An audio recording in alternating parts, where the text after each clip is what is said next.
Hello, welcome to my channel where I make small videos or short videos of zine reviews, and I also talk about what I'm reading. I just finished this one, Breakfast at Tiffany's by Truman Cape.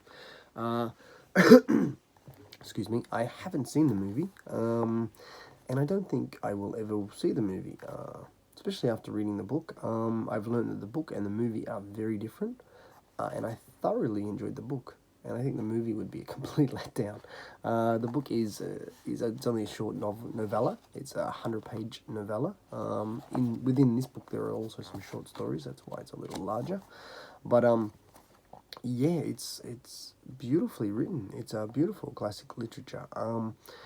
It's you're not really introduced to the narrator that much. You don't really know his name. You know a little bit about him, or you learn a little bit about him. But it's all about Holly, the main character, and all about a period of time that he spent with her. And they were the time that he spent. They were quite close. They were almost like best friends or something like that, I guess you'd say.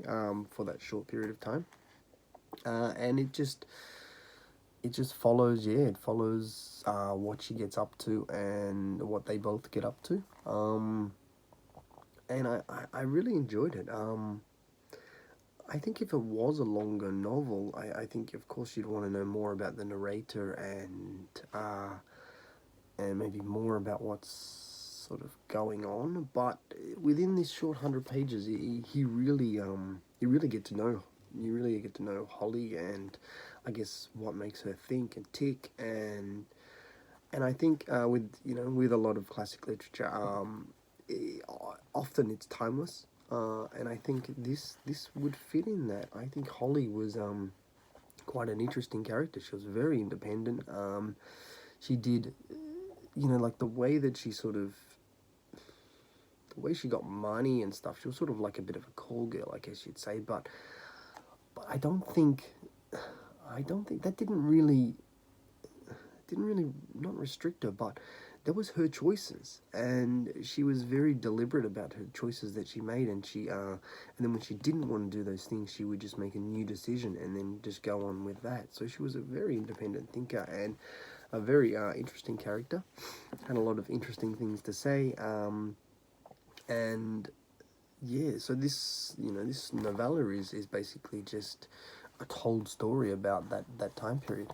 So very enjoyable. So if you've seen the movie and you were disappointed, or you enjoyed the movie, maybe you'd pick up the book. But definitely, if you're into literature, it's definitely worth picking up. Like I said, it's just a 100-page short novella.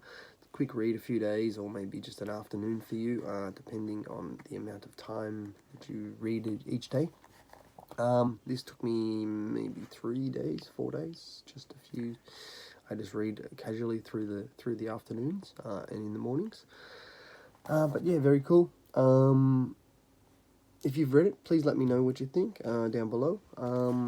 And maybe if you've read any of his other work. I haven't read the short stories yet. I think I will in the future. But I'd be definitely interested in checking out one of his novels. I've heard it's quite interesting. I forget the name at the moment, but I've heard good things about it. So thank you for watching, and I'll see you next time.